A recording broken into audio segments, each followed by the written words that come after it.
Vous aimez décorer votre maison abondamment durant le temps des fêtes? Voici quelques astuces pour économiser en électricité. Premièrement, privilégiez les ampoules à diode électroluminescente. En plus de réduire les risques d'incendie car elles émettent très peu de chaleur, les lumières d'ailes consomment 90 % moins d'énergie que celles à incandescence. Comparativement à des lumières à incandescence qui consomment donc beaucoup plus, disons une saison, un sapin de Noël allumé 7 heures par jour pendant l'ensemble de la saison, ça va peut-être être plus 12-13 $ pour l'ensemble de la saison, alors que les coûts en énergie pour les DEL, ça va être 25 sous environ, donc beaucoup moins cher. Deuxièmement, limitez l'ampleur de vos décorations extérieures puisque même le coût des ampoules d'ailes peut se faire ressentir si vous optez pour de grandes installations telles que des structures gonflables illuminées. Il faut s'attendre à avoir une facture plus élevée, évidemment, mais on parle pour une structure gonflable de peut-être 5 $ pour l'ensemble de la saison. Donc, ce n'est pas des coûts énormes, mais c'est sûr que si on additionne tout ça, à un moment donné, il faut s'attendre peut-être à une facture un peu plus élevée.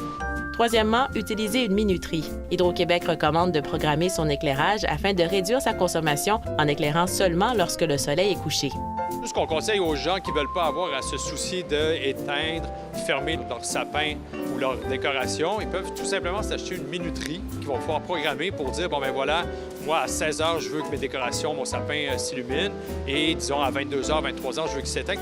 Finalement, même avec l'arrivée des lumières d'ailes, le temps des fêtes demeure une période de l'année où les Québécois dépensent beaucoup en énergie. Bon an, mal an, c'est environ 400 mégawatts de puissance additionnelle qui est demandée sur notre réseau. Pour mettre ça un peu en comparaison, le Centre Bell à Montréal, c'est 5 mégawatts. Donc, c'est presque une centaine de Centres Bell qu'on doit alimenter durant le temps des fêtes. Rebecca Salomon, Météo Média, Montréal.